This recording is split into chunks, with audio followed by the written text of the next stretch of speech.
Hello and welcome to the latest episode of Harmonious World.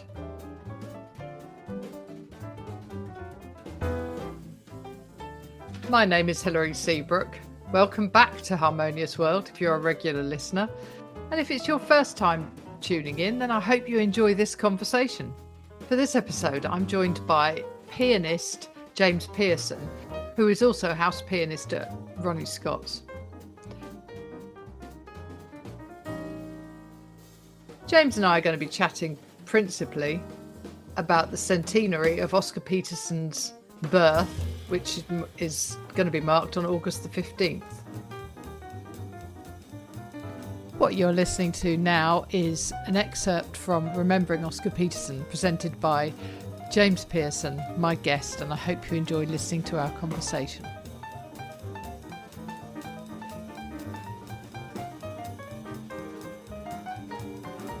So, welcome to Harmonious World, James Pearson. Thank you for joining me. It's my pleasure. Great to see you and be here. What I particularly want to talk to you about is your celebration of the centenary of the fantastic Oscar Peterson. I don't think any of us would be here, would we, if he hadn't been around? Well, exactly. One of my ultimate all-time heroes on the piano, and this year being the centenary year, there's lots and lots of people all over the world are paying tribute to this great piano master. And obviously there's one at Ronnie Scott's on the 2nd of July, but I've been doing it all over the country, various concerts and celebrating Oscar's 100th. Yeah. So obviously people can't buy tickets now for the Ronnie Scott's gig because it's sold out. Yes, it is sold out. Absolutely. So where can people find out about what else is on that you're doing? So I'm also playing in the Petworth Festival. I'm playing in the West Malin Festival in Kent in September, October, and also in Lichfield Festival as well. So there's 3 other concerts just celebrating the incredible Oscar Peterson. And and I'm doing a 2-piano version with Joe Webb as well, which would be great. But that, I think, is a private event for the members of Ronnie Scott. So you have to be a member of Ronnie Scott's to get to that. But when is that? That's in August, close to the actual birthday, which I think is the 16th. And we're doing it on the 7th of August in Yamaha in Wardour Street. Oh, fantastic. Okay, but people will have to join Ronnie Scott's and then hope that they can still get a ticket to that. Yeah, but that's going to be difficult. But maybe we'll try and do another 2-piano version because, to be honest, I prefer doing Oscar Peterson on 2 pianos because it takes 2 pianists to maybe sound like one Oscar. Very good. Yeah. No, I know exactly what you mean. What is it about him? Well, many things. Often people ask me that. And obviously he was technically a brilliant pianist. He could play, literally demonstrative octaves, scales, arpeggios, all the things that a concert classical pianist would have to do. But I think his great sense of joy and swing, the way he played a melody, just was very sensitive. He didn't overplay it. He just played it with such a lovely, light swing feel. And obviously he could do all the technical stuff, but for me, it's the way he just plays the tunes. And obviously he made the piano sound like an orchestra. He played it very orchestrally. Unlike a lot of jazz pianists, he really used the full might and power of the instrument from with effects like the great tremolos and that you get in Hymn to Freedom and things like that, and some of his later work, as well as some very delicate things like March Past and things like that from the Canadiana suite. So I love the orchestral, almost sort of virtuosic, rhapsodic type of Oscar. And I think because he could play like Art Tatum if he wanted to, if he so chose to, it really, he was sort of a cut above the rest of us, if the rest of that generation. Yes, he played very, very accessibly. He didn't play anything too sort of harmonically out there. But I just think there was just a lovely swing to Oscar, and, that's basically, and it's also people. I was listening to him when I was about 8. It was sort of inviting. Yes, yeah. He played with everybody as well, didn't he? Well, he did, and from quite a young age. Obviously, he being Canadian, it took him a while to start to get established in America, but it was thanks to Norman Granz that happened. Norman Granz was organising jazz at the Philharmonic and was managing Ella Fitzgerald and Nat Cole and all those. And he basically took a 17, 18-year-old Oscar and plonked him as the rhythm section of jazz at the Philharmonic. So he literally, at that age, was playing with everybody: Ella Fitzgerald, Roy Eldridge, Clark Terry, Ben Webster, Coleman Hawkins, all those great giants from earlier decades. And so Oscar got to play with them. He also did a wonderful album with Fred Astaire called The Fred Astaire Story, which is, in Oscar's own biography, he says, one of his favourite projects, because obviously Fred Astaire was a huge star. And the thought of Oscar Peterson working with someone of that ilk, it's quite hard, because obviously himself is now so famous. Yeah. But in those days, Fred Astaire was a mega star. I suppose it's one of those things. But they did a wonderful album called The Fred Astaire Story, in which Fred Astaire sings Gershwin songs and various other songs, and also tap dances as well. And that's a great project. And I don't know whether you remember, he did a series in the 70s called Piano Party. I do remember that. And I think it was called that. And he would sit there with two grand pianos and interview people like Count Basie or Andre Previn. And because he was such an eloquent speaker, he was able to really make the message, his musical message, go across in words as well as music, And that was also a thing that gave him a bit of appeal. He was quite sort of intellectual about it, if you know what I mean. He was able to converse with, the academia of music as well.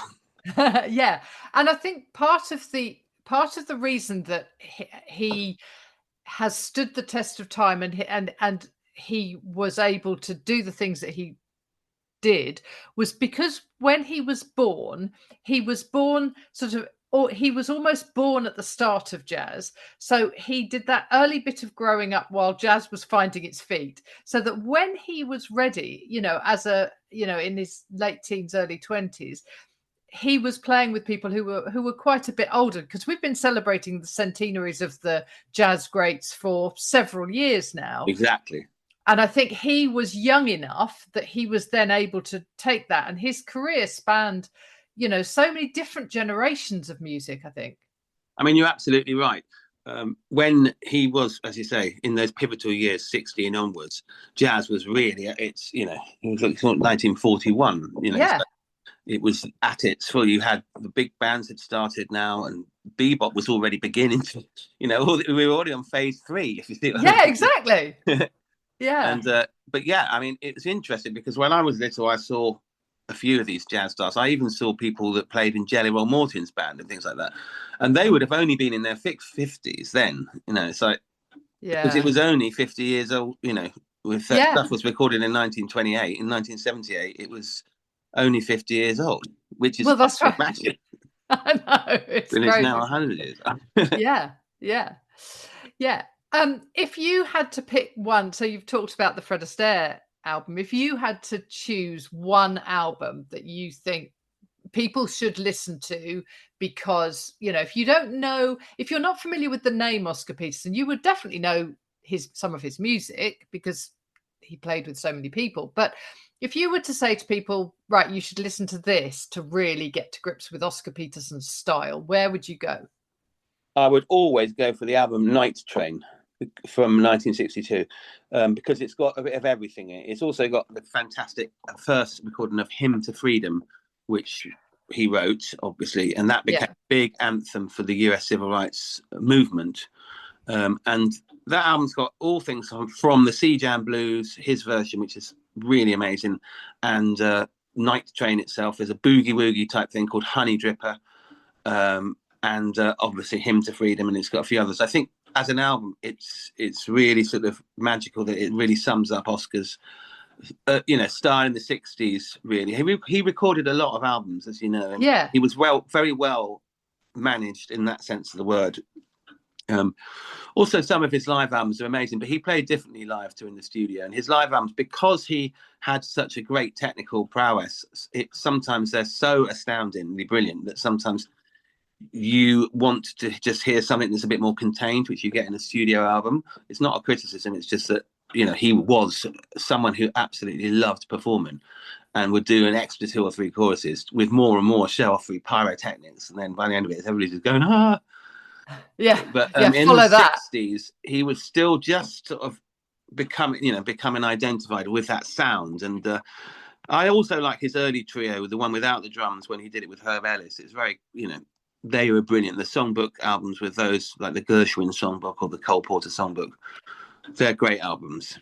Yeah. And I think actually when we talk about, the Great American Songbook, we're often referencing, just as it's kind of, Ella Fitzgerald or Sarah Vaughan, as far as the piano is concerned, usually when we talk about those classics, it's got Oscar Peterson on piano, hasn't it?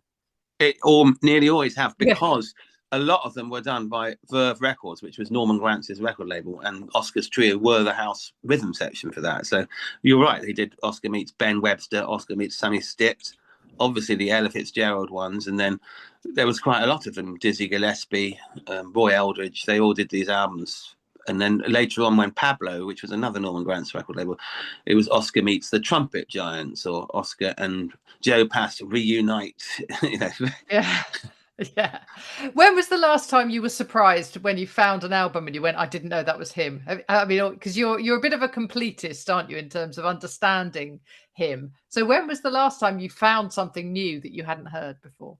Well, I've heard I brought a lovely one recently of Oscar Peterson live in Bremen, and it was from 1961, and it was again that period, and it's so beautifully recorded, and it sounds like a studio, but it's actually live. That really I liked. When someone played a recording of him playing the harpsichord on a Ben Webster album, I was quite surprised, pleasantly surprised. It sounded awful and brilliant at the same time. Yeah. Because he wasn't playing it in the style of a harpsichord. He was playing it in the style of a jazz pianist, a bebop lines on the harpsichord. So it sounded very sort of niche. Oh, I'm gonna dig that out. It's on a Ben Webster, a couple of albums of Ben Webster meets Oscar Peterson. He does a couple of tracks on the harpsichord.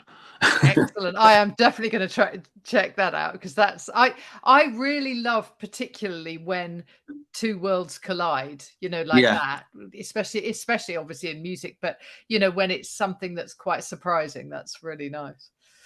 Yeah, exactly. Yeah. I mean, Oscar did he did a lot of educational stuff, and he's got this whole school in Canada that was set up whilst he was alive, and I think that's still going. And lots of his published, it's almost like Chopin studies, but there's loads of jazz studies that Oscar wrote that are quite fun to dip into every now and again. I don't really look at them, but in fact, the other day I was just looking up something and I came across a book of piano studies by Oscar Peterson and ended up playing them through, which is quite challenging but fun.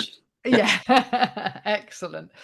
So you and I both are from Hitchin, and you, I know, went to Hitchin Boys School a little while after I was at Hitchin Girls School, and there's a thriving musical tradition from Hitchin Boys School and from Hitchin in general.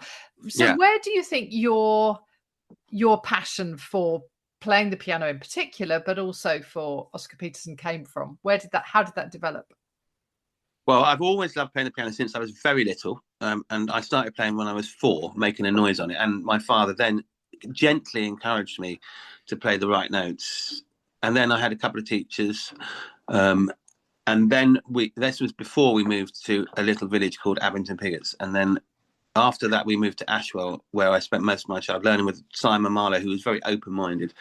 And but I was always studying classical, and then my dad gave me some old 78s of Fats Waller, and I was very little, 8 or 9, and I absolutely loved Fats Waller because of his sense of humour.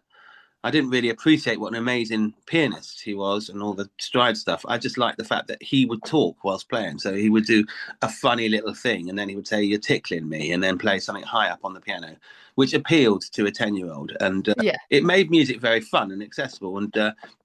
And then it was just a sort of, oh, you like a bit of jazz? Oh, play a bit of boogie woogie. And it was before long, someone said, oh, there's an amazing pianist. You should really listen to Oscar Peterson. And that was when I was about 12, I think. And then I just listened to loads of records of Oscar Peterson in the traditional way, because you didn't have you had to, if you wanted the music, you'd have to listen to it and transcribe it in those days. So it was very sort of osmosis. And then obviously just playing in local groups, I was always encouraged to do jazz whilst carrying on studying classical. So And then it just sort of carried on like that. And even when I went to the Guildhall, I still was studying classical, and the jazz was always a thing because I always did it and did it relatively well. And I had jazz bands in Hitchin when I was at the school, and I used to play the bass in a band in Cambridge as well. So it was the sort of the whole thing. And then a little big band that I used to play, and I didn't really know much about playing in a big band until I got somebody threw something at me for playing minor chords when it said major, because it said M. But American terminology, sometimes they put M for major, and it means if they put a capital M, it means a major seventh, and I didn't know that, and I just assumed it was minor, so I was playing a minor chord for everything, much to the irritation of the brass players. But that's how you learn. You learn. Absolutely, yeah, absolutely. I think we all did a lot of musical learning in Hitchin, sometimes with things being thrown at us, I think. Yeah, I mean, as you say, there was so much music going on because there were the choirs, and singing in the choirs really cool, and the orchestras and Highbury music and Benzo. You know, there was all these music centres. Yeah, there was something every day to do. Absolutely, and then there were summer courses and all sorts of things going on. It was the summer courses. Well, I used to go on those at Hitchin College. They were fun. Yeah, definitely. We used to. I don't know why I remember more about the running around on the field at Hitchin College than I do about. Well, we do because it was quite fun, and when we also went to the Hitchin swimming pool as well. Yeah, part of the music course, which I quite liked. Yeah, definitely. So you are now house pianist at Ronnie Scott's. That's correct. I've been there. You've been there, I was going to say you've been there quite a while now. Well, when it was refurbished in 2005, going on to 2006, they sort of had a change, and then Leo then just said, let's recreate the house band. So we had a house band playing regular things, which I started doing the trio, and then we then changed the name from my trio to the Ronnie Scott's All Stars, just so that other people could be involved in it, because it became a bit of a monopoly. And that's still going to this day. We don't play so much at Ronnie's at the moment because they've changed the sort of timing structure of the evenings, but we do play there as main bands, if you see what I mean. And then most of the stuff I do now is out of the club, touring, doing a show called The Ronnie Scott Story, or some of these other things like the Oscar Peterson show, the Dudley Moore thing, and I do lots of these sort of portraits of different musicians. But so and over the years we've done loads of things like playing with great jazz legends like Wynton Marsalis and people like that, and I obviously played with Jeff Beck a lot, the guitarist, and that all came out of being in the house band, Van Morrison, Joss Stone, some funny things like that. And even Beyonce's band once, they all got up and played with us. Wow. Not Beyonce. Right. That's okay. But we've done the jazz cruise in Florida, which was quite fun, playing alongside people like Bill Sharlop and Jeffrey Keezer and all these amazing musicians, and Houston Pearson is another one, another great saxophone player. So it's been a wealth of fun. I even played with Johnny Griffin before he died. Wow. We recorded an album, and Roy Hargrove was on it, and Billy Cobham. It was the most peculiar lineup. Yeah, that's a very strange lineup, but amazing. I mean, big names there. Yeah, it was quite fun. Yeah.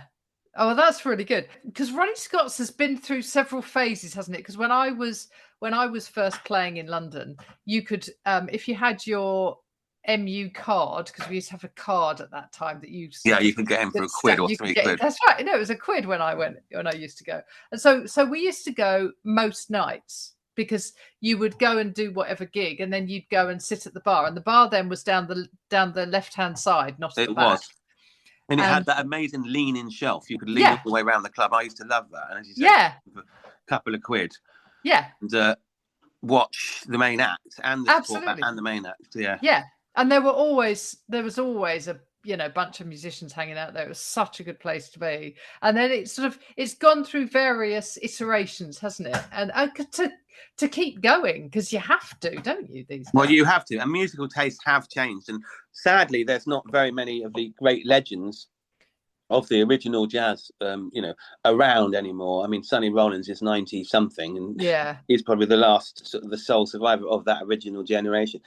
But tastes have changed, and also command of the box office sales has changed, because very few musicians can maintain more. In old days, you'd have sometimes people would play for like 2 or 3 weeks Yeah. Sometimes a month, with the Latin bands like Irakere and things like that. Very few people can. I mean, people can't. There are some artists that will just sell a week, but most of the time it's literally more like one-nighters, and sometimes it's even 2 or 3 bands a night. The late show is really thriving at Ronnie's now. It's absolutely fantastic. It's almost like you have an age system, because there's an early show at 6:30, which is very early, but it's always really busy mostly with people that they're pleased to go because they can get home in time. Yeah. And then you get the middle show, which people go and can eat. They can eat at both shows and all that, so it's all fine. The food's very good now, but so the middle show is the sort of middle-aged people, and then the late show is always really young, energetic people. And so it's like, all right, okay, Yeah. aren't you a bit too old to be in the late show? No, you're not at all, because it's very open-minded. Yeah. And there's such a variety of artists. I mean, I'm always looking and going, oh, I want to go to that. Oh, I want to go to that. You know, you can't go to. Nobody can go to everything.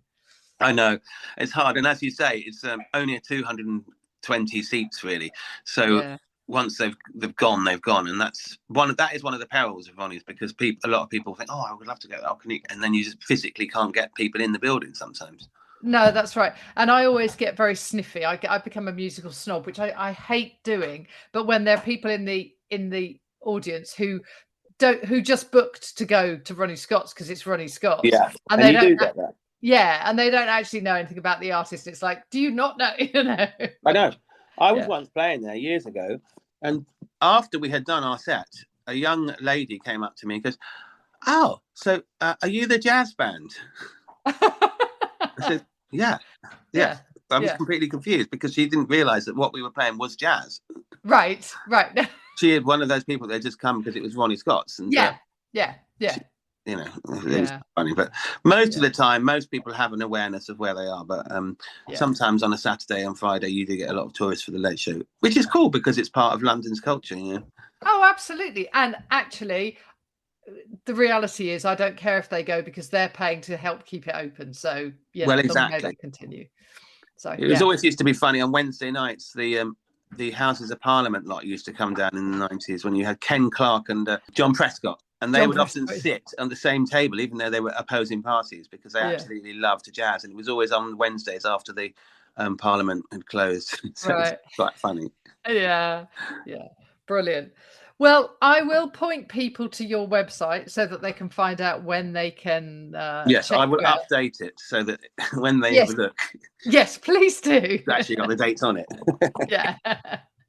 Fantastic. That's brilliant. Thank you so much for joining me for this chat. It's been brilliant. Great, Hilary. Nice to talk to you too. And thank you very much for having me on.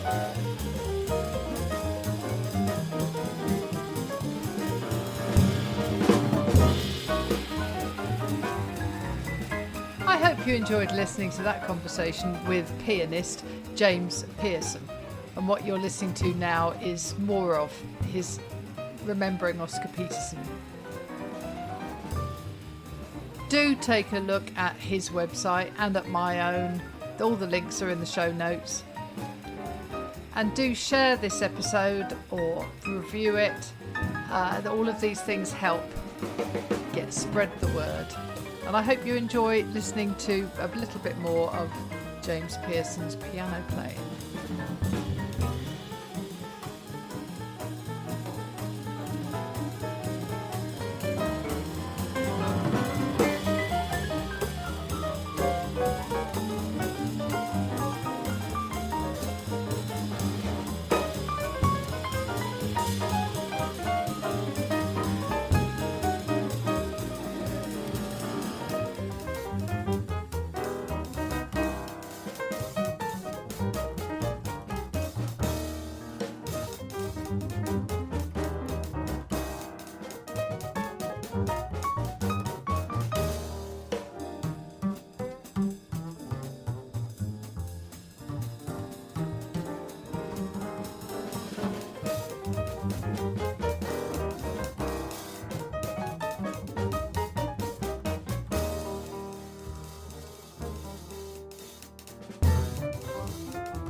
Thank you for listening to the latest episode of Harmonious World. My name is Hilary Seabrook, and it's a great delight to bring this series of discussions with musicians and composers and writers and all sorts of people to you.